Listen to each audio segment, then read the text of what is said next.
On August the 22nd, 1642, near the town of Nottingham, an ancient and traditional ceremony was performed.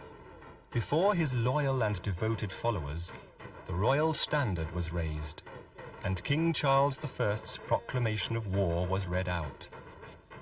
As the folds of his personal flag crackled and billowed over his head, it was announced that any man who took up arms against the king would be considered a traitor.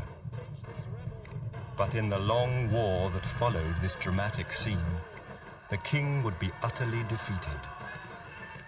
His parliamentarian enemies would eventually capture him and have him tried and executed. For King Charles Stuart, first of that name, standing proudly beneath his colours, the shadow of the axe already hung over his head.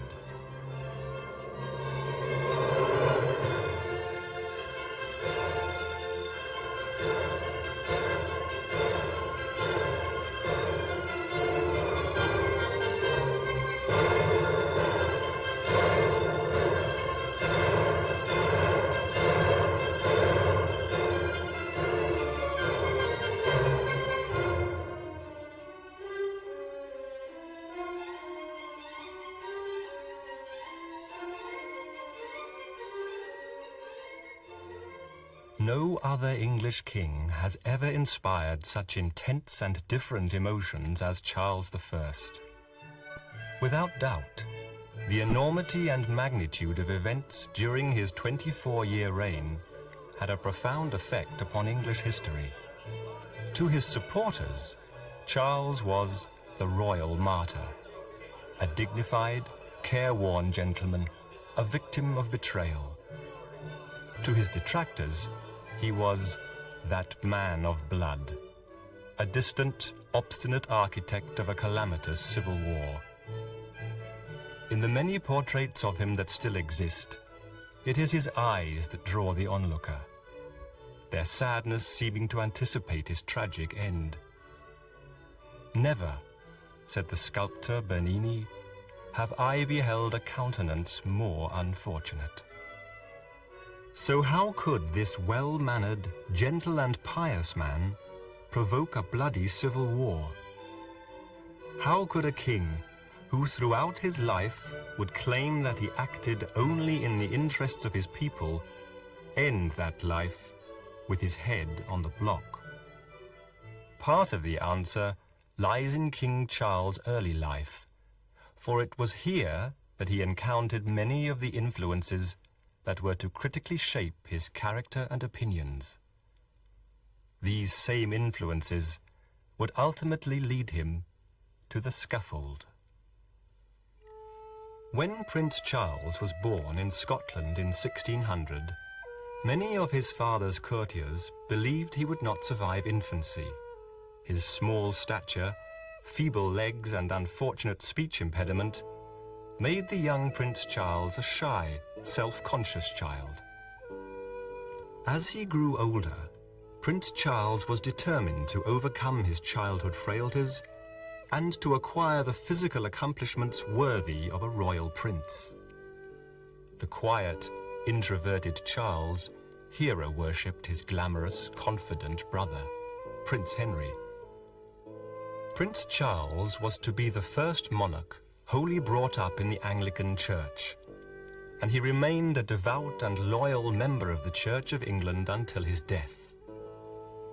Although Charles was never the scholar his father had been, he worked hard, and as ever his desire to emulate Prince Henry inspired him.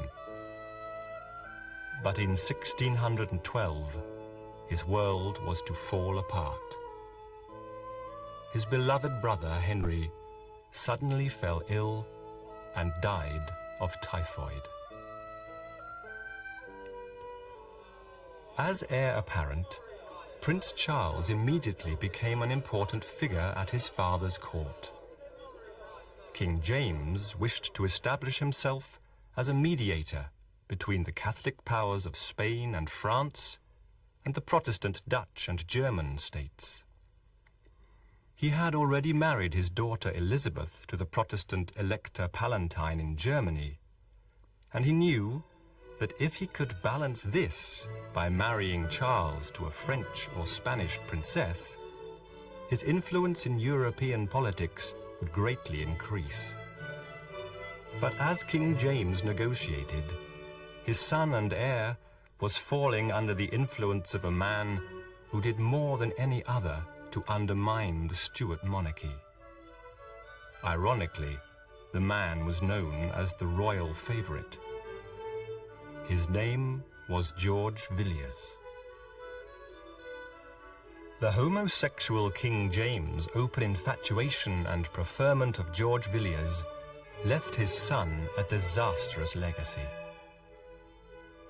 From being a penniless young man, Villiers rose rapidly to become Duke of Buckingham. His physical beauty and superficial graces disguised an arrogant vanity and political incompetence. The truth was that Villiers used his influence at court to monopolize royal favors for himself and his followers. Charles, friendless and withdrawn, had never filled the great void in his life left by the death of his brother, and Villiers, confident, handsome, and cultured, gradually overcame Prince Charles's hostility to become his new role model. In 1623, Prince Charles and Villiers persuaded King James to allow them to travel incognito to Madrid to woo the Spanish Infanta. Calling themselves Jack and Tom Smith, the two men had soon given themselves away, and by the time they reached Spain, their mission was almost laughable and common knowledge to all. Charles's actions severely embarrassed the Spanish and English authorities. But worst of all, Prince Charles, in a moment of madness, promised to grant concessions to English Catholics in return for the Infanta's hand. The fear and loathing with which most English Protestants regarded Catholicism or popery was based on the belief that a Catholic rising was being constantly prepared. Stories of massacres and atrocities perpetrated by Catholic soldiers in Protestant Germany reached England. Fear became hysteria. When eventually Charles returned to England, having disavowed his promises to Spain, the English people rejoiced. However, Prince Charles and George Villiers determined to avenge their humiliation by declaring war on their recent hosts. Against his better judgment, King James agreed to support their enterprise, and Parliament was called to Whitehall Palace to hear Villiers' biased account of their Spanish venture. Prince Charles, completely under the influence of the Duke and very self-conscious of his stammer, sat in silence, nodding his assent. Parliament enthusiastically declared in favor of war. In March 1625, King James died, and Prince Charles duly succeeded him. As the new king's chief minister, George Villiers, Duke of Buckingham, had total control of royal policy. Within a short time, Buckingham swiftly alienated public and parliamentary support for the new monarch. It was in these 3 years that Buckingham ruled England that the first steps on the road to the ruinous civil war were taken. Like his father, King Charles believed implicitly in the divine right of the monarch to rule. In this dogmatic doctrine, the king was appointed by and answerable only to God, and Parliament and the Church were authorities subservient to the king's wishes to use as and when he saw fit. Unlike his father, however, King Charles had neither the tact sensitivity, or statesmanship to come to a working compromise with a parliament jealous of its privileges. 3 months after his father's death, King Charles married a young French Catholic princess, Henrietta Maria. In arranging a marriage for Charles to the sister of the French king, Buckingham hoped to gain an ally for his military assault on Spanish territory. But disaster was to follow, as Henrietta Maria openly flaunted her detestation of Protestantism on her arrival in England. Before long, bitter arguments with King Charles were rumoured at court.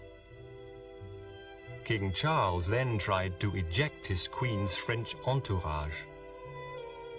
It was the last straw. The French alliance disintegrated into another declaration of war. To finance military expeditions against Spain and France, King Charles obviously had to summon Parliament. He did not, however, feel bound to inform Parliament of his plans. Insulted by King Charles's lack of respect, Parliament demanded the enforcement of anti-Catholic laws and the removal of Buckingham in return for their support. Taking their opposition as a personal affront, the king's response was tactless and arrogant. He dismissed Parliament and started to levy forced loans and taxes without their consent, reminding them that parliaments are in my power for their calling, sitting, and dissolution. Therefore, as I find the fruits of them good or evil, they are to continue or not to be. And remember, if in this time, instead of mending your errors, by delay you persist in your errors, you make them greater and irreconcilable. Whereas, on the other side, if you do go on cheerfully to mend them, you will do yourselves honour. You shall encourage me to go on with parliaments. The Duke of Buckingham's grandiose schemes to cover himself in glory collapsed in a mire of mismanagement and corruption. A series of expensive expeditions to support Protestant French strongholds failed dismally. Parliament now demanded Buckingham's impeachment, and with the King's agreement, to a petition of right. In an attempt to play politics, King Charles tried to avoid committing himself. But the considerable unrest in the country finally forced his hand. He signed the petition, which meant he could no longer levy taxes, force loans, or imprison his enemies without Parliament's consent. If this was not enough, in August 1628, the king suffered a further personal setback. This day, between 9 and 10 of the clock in the morning, the Duke of Buckingham was by one Felton, once a lieutenant in this our army, slaw at one blow with a dagger knife. But presently, plucking out the knife from himself, he made towards the traitor, and then fell, though he were upheld by divers that were near him. They could not perceive him hurt at all, till they saw the blood come gushing from his mouth and the wound, so fast that life and breath at once left his begorred body. Treat yourself to the best gift in history this holiday season.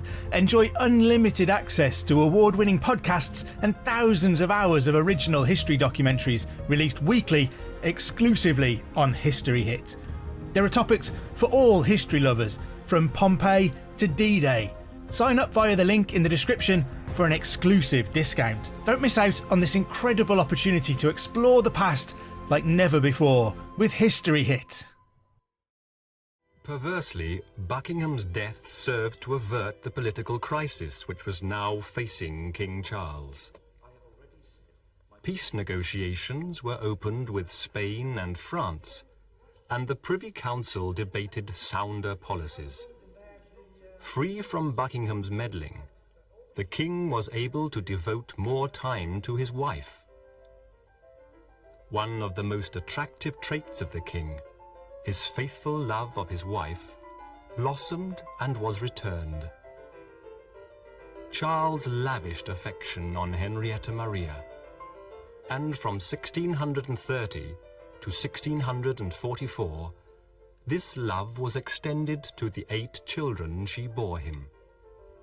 But the strength and happiness King Charles derived from his wife was also to become a political liability. In March 1629, amidst chaotic scenes, John Eliot and Denzil Hollis, the leaders of the opposition, introduced 3 resolutions to the House of Commons. The resolutions against popery and the levying of taxes were passed only after the Speaker was physically held in his chair. But before the King's supporters could react, Parliament dissolved itself. Terrified by the radicalism of Eliot and his followers, many moderate members of the Commons switched allegiance to the King. Comforted by the sudden wave of public sympathy and support, the King felt he could do as he wished. And so for 11 years, from 1629 to 1640, he chose not to call Parliament. Freed from the political pressures of a troublesome Parliament, King Charles was able to devote more time to his other interests. His love of art spurred him to amass a huge collection of paintings and sculptures. Great painters of his day, such as Rubens and Van Dyck, journeyed to England under royal sponsorship to paint the royal family. King Charles's court contrasted sharply with that of his father. Charles's quiet dignity, excellent manners, and modest behavior set high standards he expected his courtiers to emulate. The atmosphere of his court certainly reflected Charles's lofty views of kingship. For example, no person, apart from the Queen herself, was permitted to sit in the royal presence. To most of his followers and servants, the king was a distant, unapproachable figure.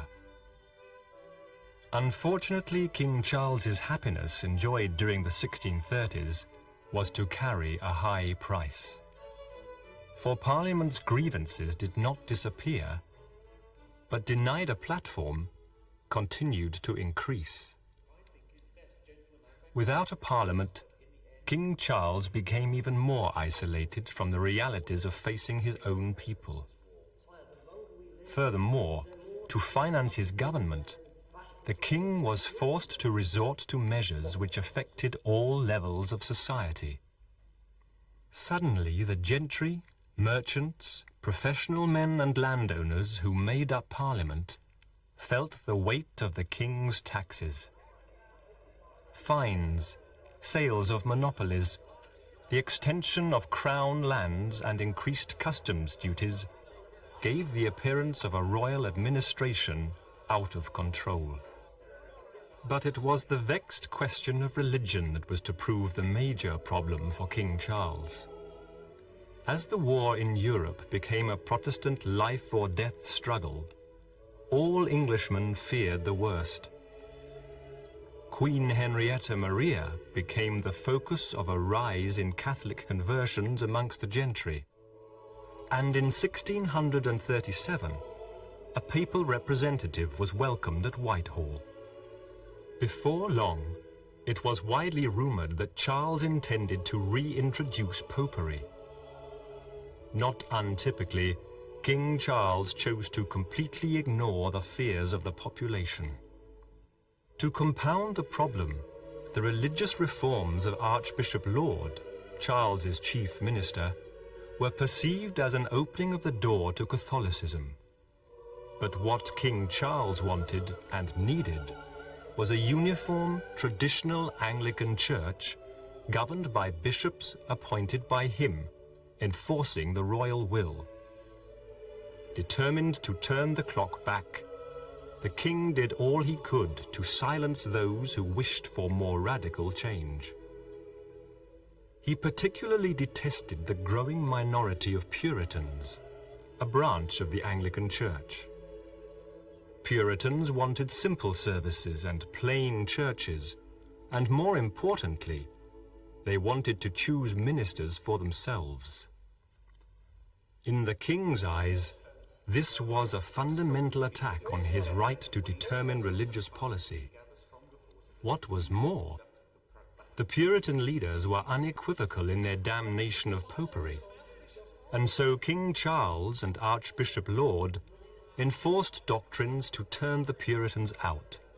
Of course, what this heavy-handed policy achieved was merely to make martyrs and to gain sympathy for their cause. But King Charles remained unmoved at the growing resentment of his policies throughout the country. While England remained at peace, his government could happily continue without recourse to Parliament. Then, in July 1637, he received disquieting news. The Scots had united in rejecting Laud's reforms of their church. In a fury, King Charles raised an army to enforce his authority on them. When this ramshackle and reluctant force army was defeated, King Charles was left with no option but to summon a parliament. When Parliament finally assembled, the House of Commons refused to grant funds before their grievances were addressed. But true to form, King Charles refused to compromise. Once again, the king's tactless and inflexible manner had created a crisis. The Earl of Strafford, the king's chief minister, was unable to reach an agreement with Parliament, and within 3 weeks it was dissolved.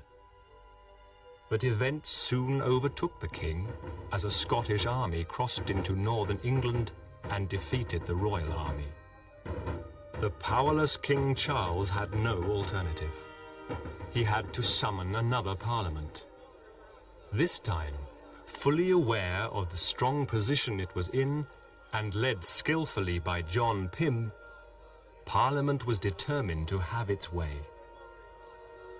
The Long Parliament, as it came to be known, deeply humiliated and embittered King Charles. First, he was forced to sacrifice his trusted ministers, notably the Earl of Strafford, whose death warrant Charles was forced to sign. The shame and dishonor of sending a loyal servant and friend to the gallows stayed with the king to his dying day. Strafford's execution opened the floodgates of reform. Archbishop Laud was imprisoned, and Parliament voted to dissolve only at its own consent. The king was forced to grant many further privileges to the House of Commons, which, if he had given freely in the preceding weeks, would have averted the crisis. Charles, seeing his power slowly diminish, turned to his queen for help. It was a fatal decision, for Henrietta Maria, a Catholic, brought up in an absolute monarchy, had no understanding of these religious issues and passionately supported her husband's right of supreme authority. Increasingly isolated from the reality, it was clear that the royal couple had no clear policy aims. It was now that King Charles made his most terrible political mistake. In January 1642, King Charles burst into the House of Commons in an attempt to arrest 5 of its members. This single action, more than any other, succeeded in completely alienating the king from his people. The enormity of this deed struck at the very heart of parliamentary government, its traditional law, and the rights of the subject. Charles's desperate tactics had played right into his enemy's hands. If this were not enough, the king then compounded his folly. Fearing for his wife's safety, he took her away from London. At a stroke, the centre of English trade, commerce, and administration was surrendered to the parliamentary side. Queen Henrietta Maria took ship for Europe, and King Charles wandered north, raised his standard at Nottingham, and published pamphlets justifying his rights and actions. There was now no turning back. The English Civil War had truly begun. It was on the 23rd of October 1642 at Edgehill in Warwickshire that the Royal Army's resolution had its first test. The bloody aftermath of the indecisive battle stunned King Charles, for amongst the dead were his cousin Lord Daubigny and 60 of his lifeguard. Shaken by the violent realities of warfare, Charles convinced himself that his enemies would sue for peace. However, his gallant nephew, Prince Rupert, saw the opportunity to strike a decisive blow against the parliamentarian forces, who had retreated to London. But as was to happen so often throughout the Civil War, Charles was crippled by indecision. By the time his mind had been changed, the moment had passed, and the citizens of London, backed by Parliament troops, were able to resist him. In December 1642, Charles wrote a prophetic letter to one of his closest supporters. He was still dwelling on his failure to protect the Earl of Strafford. I will either be a glorious king or a patient martyr, and as yet not being the first, nor at present apprehending the other, I think it now no unfit time to express my resolution to you. One thing more. My failing to one friend hath indeed gone very near me, wherefore I am resolved that no consideration whatsoever shall ever make me do the like. During 1643, from his headquarters in Oxford, King Charles oversaw the conduct of the Royalist war effort. His indecisive nature made it increasingly difficult for his generals to exploit local successes in the north and west. Overcrowding in Oxford led to clashes amongst his officers over lodgings and supplies, and the brusque manner of his cavalry commander, Prince Rupert, contributed to friction and intriguing.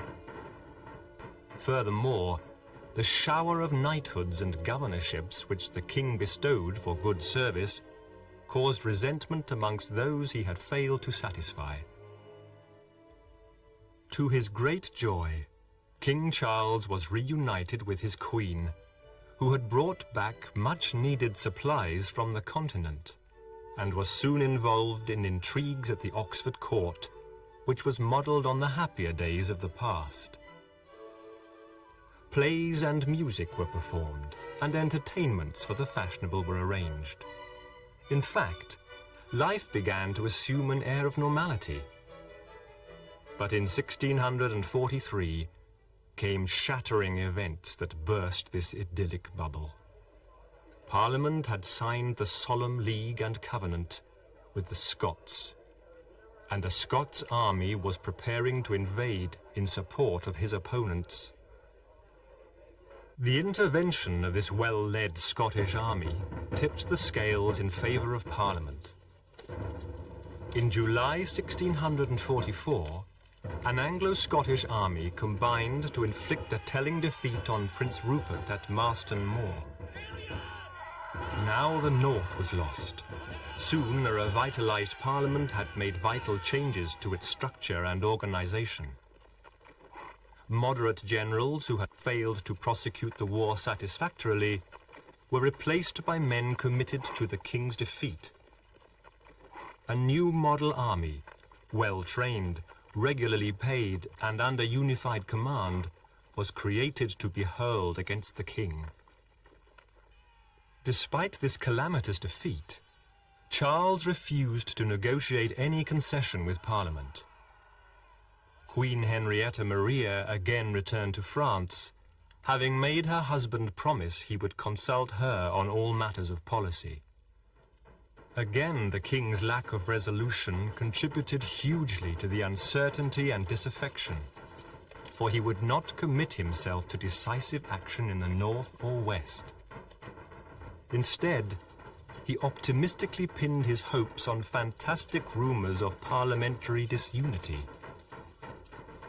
By June 1645, King Charles's dithering and reliance on the advice of untalented courtiers allowed Parliament to combine its forces to outnumber his. Rather than effect a retreat, King Charles decided to give battle to the Parliament's new model army at Naseby. Watching the battle at the head of his life guard, the king saw his forces buckle and waver under determined attack. Courageously, Charles decided upon a counterattack in which he would personally lead his men.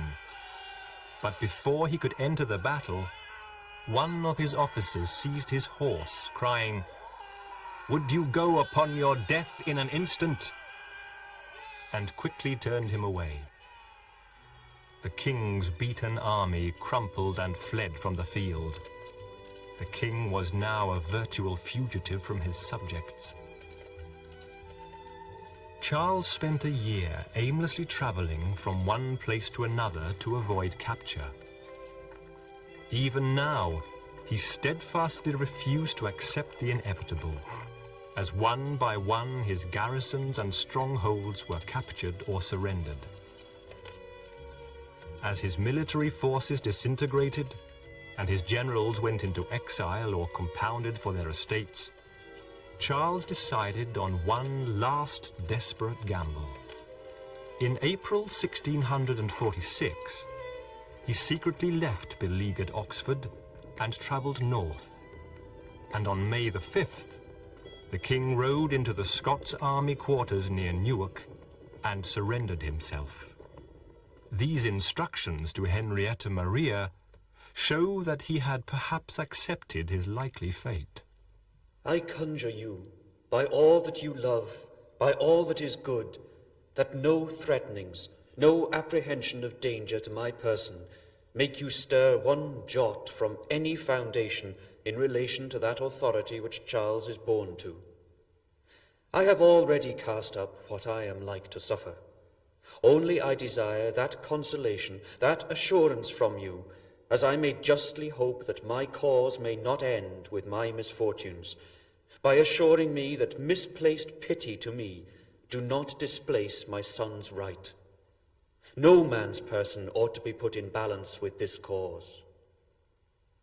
Whilst in the hands of the Scots, Charles gave the impression of a man genuinely interested in reaching a negotiated settlement with Parliament.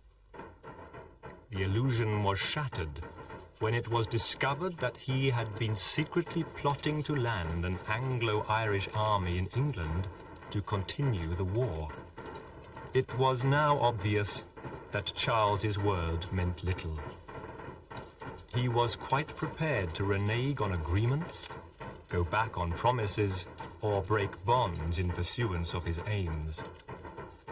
For the king, duplicity was easy, and his opponents learned never to trust him again. The negotiations wore on. King Charles still refused adamantly to commit himself to any permanent change in church or state. He was in a desperately difficult situation.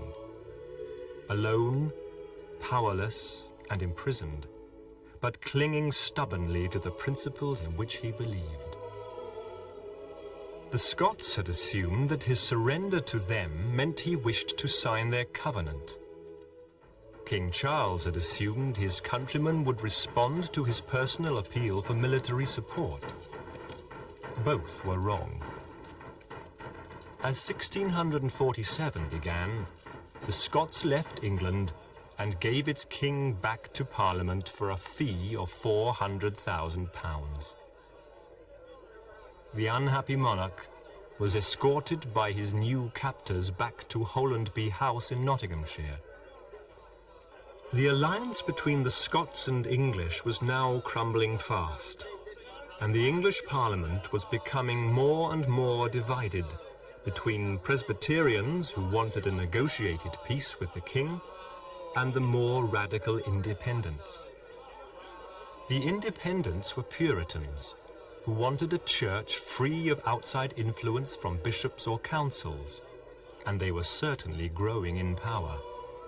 The base of that power was in the army, which was furious at Parliament's attempts to disband it without pay. Within the army, the revolutionary political views of another group, the Levellers, were starting to gain more and more influence. Although he was initially depressed at being surrendered to Parliament, King Charles's optimism soon returned. His morale was boosted by news of Parliament's difficulties, which convinced Charles that all was not lost, if only he could buy time for himself and his followers. He therefore agreed to a scheme that imposed Presbyterianism for just 3 years. But the army, led by the Independents, would also take action. On June the 3rd, a small band of soldiers led by Cornet Joyce arrived at Holdenby to take charge of the king and remove him to Hampton Court. The king accepted, saying their warrant was written in as fair and legible hand as I have seen. As the army began to assume more power and influence, King Charles managed to convince himself that he was vital to their cause. Through the autumn of 1647, he listened grandly to their various proposals at Hampton Court. However, the army leaders were under pressure from the rank and file to stop their fruitless negotiating and begin their program of revolutionary democracy. The abolition of the monarchy was amongst their chief demands. Rumors abounded that the army wanted to bring him to trial, and this led Charles to undertake his next unwise adventure.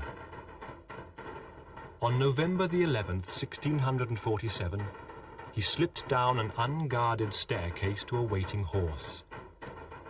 Making good his escape, he crossed to the Isle of Wight and was therefore free for the first time in 18 months. On his arrival, he told the islanders, I must inform you that for the preservation of my life, I was forced from Hampton Court. For there were people called Levellers that had both voted and resolved of my death, so that I could no longer dwell there in safety. And, desiring to be somewhat secure, till some happy accommodation may be made between me and my Parliament, I must put myself in this place. For I desire not a drop more be spilt of Christian blood. Neither do I desire to be chargeable to any of you. My resolution in coming here being but to be secured till there may be some happy accommodation made. God bless you. Charles's freedom was to be short-lived. He had gone to the Isle of Wight, believing that he would be able to influence its governor, Colonel Hammond, into supporting his cause. But Colonel Hammond, shocked by the arrival of his royal visitor, maintained his loyalty to Parliament. The king was arrested and removed to Carisbrooke Castle, where he was placed under closer supervision than ever before. Amidst a growing atmosphere of unreality, the king continued to negotiate with Parliament and the army. But secret letters written by Charles to Henrietta Maria revealed that he had no intention of reaching a settlement with them. These letters were eventually intercepted by the army, and a complex network of royalist agents was gradually uncovered. As security was tightened and the king's servants dismissed, King Charles planned yet another escape. The first attempt failed when he was unable to squeeze through a narrow window. The next ambitious plan, which called for the king to disguise himself and switch places with a visitor, failed as well. And in May 1648, a desperate final escape attempt was foiled, as his plan to slip through his cell window, lower himself by rope to waiting supporters below, and escape by boat was discovered. Under close guard, and with a garrison now reinforced by 500 soldiers, the king spent a frustrating summer at Carisbrooke. His spirits had been lifted by the news of the series of rebellions and uprisings on the mainland in his name. But the scattered royalists in Kent, Essex, Wales and the north were defeated piecemeal by the new model army.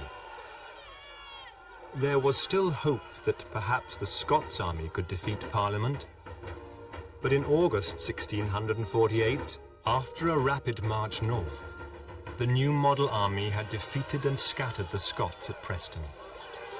The royalist rebellion was now destroyed, and with it went the final hopes of the king. All hope of redemption had gone. His trial was now a certainty. In the first week of January 1649, soldiers of Parliament entered the great chamber of Westminster Hall, and a thorough search was made of the entire building. The representatives of the people of England were about to commit the King of England to trial for his life. The melancholy figure of King Charles had been moved under heavy guard from the Isle of Wight to a series of secure lodgings. Passively he waited for the final chapter of his life to begin. On January the 20th, 1649, King Charles was escorted to Westminster Hall to face his accusers for the first time. Thus far his life had been a drama in which, all too often, he had been miscast. However, he would excel in the role he was about to play. He sat silently and impassively as the charge was read. He was accused of plotting to overthrow the rights and liberties of his people, maliciously levying war against them, negotiating with foreign powers to invade England, and renewing the conflict after his defeat. He was therefore responsible for all the treasons, murders, rapines, burnings, spoils, desolations, damages and mischiefs to this nation. He was impeached as a tyrant, traitor and murderer, and a public and implacable enemy to the Commonwealth of England. At the last accusation, the king laughed scornfully. It was to be his finest hour. All trace of shyness, any hint of his lifelong stammer, any hint of hesitation, all disappeared as the king spoke in a calm, clear, unfaltering voice. I would know by what power I am called hither. I would know by what authority, I mean lawful. Remember, I am your king, your lawful king, and what sins you bring upon your heads, and the judgment of God upon this land. Think well upon it. I say, think well upon it before you go from one sin to a greater. I have a trust committed to me by God, by old and lawful descent. I will not betray it to answer a new, unlawful authority. Therefore, resolve me that, and you shall hear more of me. The king's refusal to acknowledge the court's authority had of course been expected, but the eloquence with which he conducted his argument had not. In a series of rapid exchanges with John Bradshaw, the president of the court, Charles clearly came off the better. By refusing to recognize the court or answer the charges against him, he exposed the flimsy nature of the legal proceedings. Anxious that the king's defiance should not sway opinion in his favour, Bradshaw ordered his removal.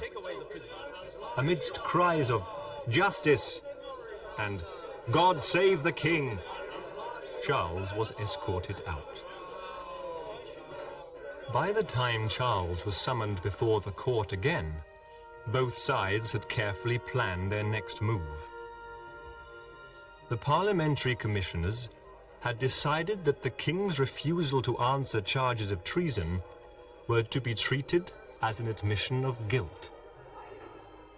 The king's response to this charge of tactics was to lucidly attack the court's authority to make laws without precedent. Once again, he had coolly and fluently made a telling legal point. If it were only my own particular case, I would have satisfied myself with the protestation I made the last time I was here against the legality of the court. But it is not my case alone.